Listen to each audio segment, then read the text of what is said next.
The Black-Eyed Kids. My internet service provider used to have offices in a shopping center before they moved to their, comparatively, lush accommodations elsewhere.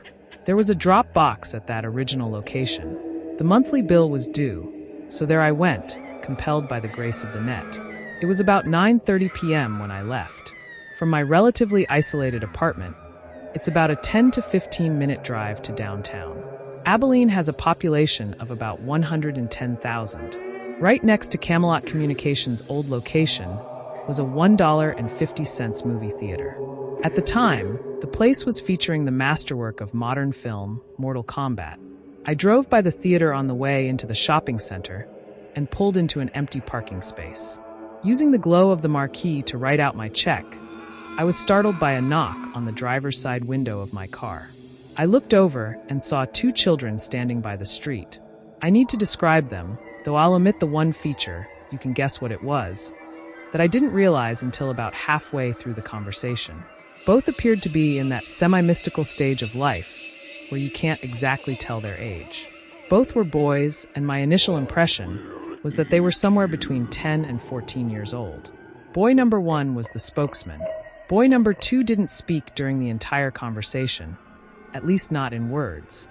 Boy number 1 was slightly taller than his companion, wearing a pullover hooded shirt with a gray checked pattern and jeans. I couldn't see his shoes.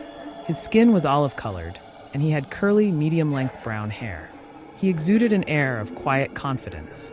Boy number 2 had pale skin with a trace of freckles. His primary characteristic seemed to be a nervous glance around.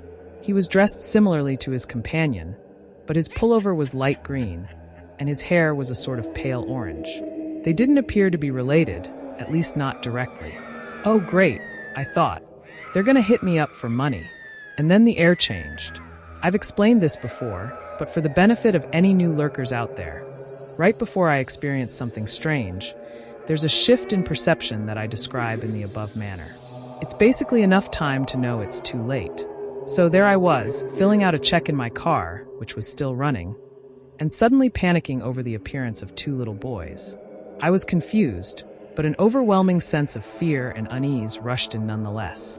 The spokesman smiled, and the sight, for some inexplicable reason, chilled my blood. I could feel fight or flight responses kicking in.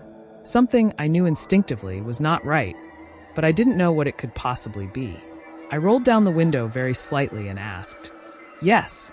The spokesman smiled again, broader this time. His teeth were very, very white. "Hey, mister, what's up? We have a problem," he said. His voice was that of a young man, but his diction quiet, calm, and with something I still couldn't put my finger on, made my desire to flee even greater. "You see, my friend and I want to see the films, but we forgot our money," he continued. "We need to go to our house to get it. Want to help us out?" "Okay, journalists are required to talk to lots of people, and that includes children. I've seen and spoken to lots of them.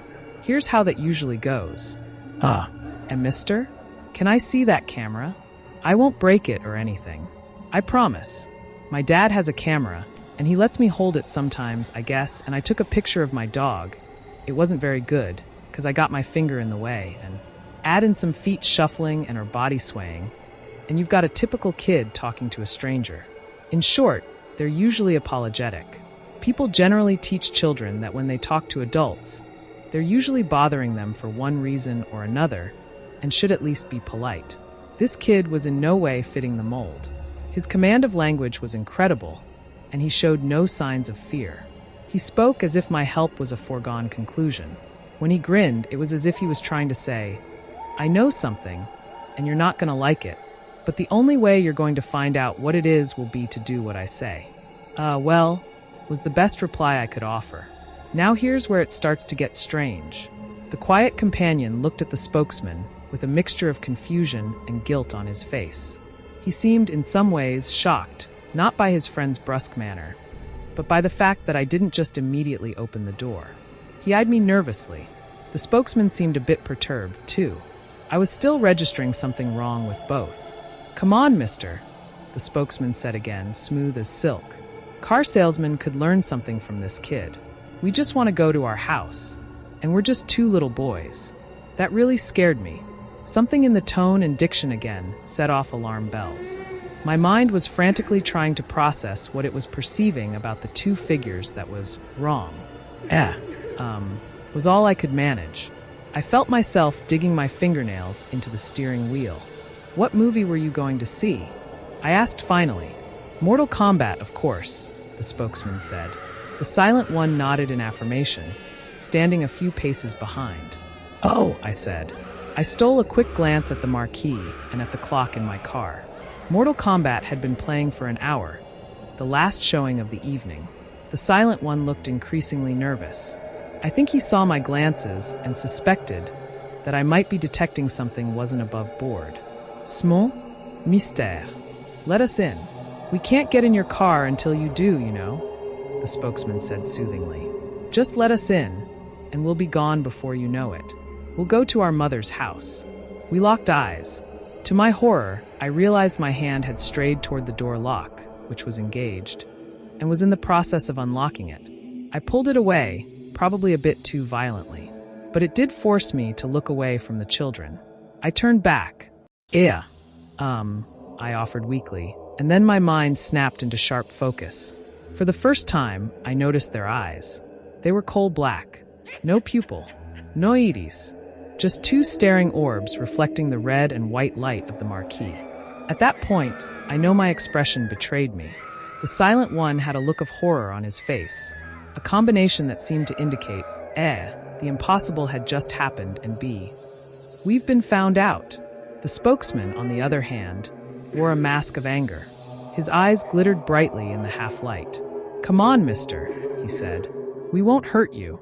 You have to let us in. We don't have a gun. That last statement scared the living hell out of me because, at that point, his tone was plainly saying, we don't need a gun. He noticed my hand shooting down toward the gear shift. The spokesman's final words contained an anger that was complete and whole, yet carried a tone of panic. We can't come in unless you tell us it's okay. Let us in. I ripped the car into reverse, thank goodness no one was coming up behind me, and tore out of the parking lot. I noticed the boys in my peripheral vision, and I stole a quick glance back. They were gone. The sidewalk by the theater was deserted. I drove home in a heightened state of panic. Had anyone attempted to stop me, I would have run on through and faced the consequences later. I bolted into my house, scanning all around, including the sky. What did I see? Maybe nothing more than some kids looking for a ride. And some really funky contacts. Yeah, right.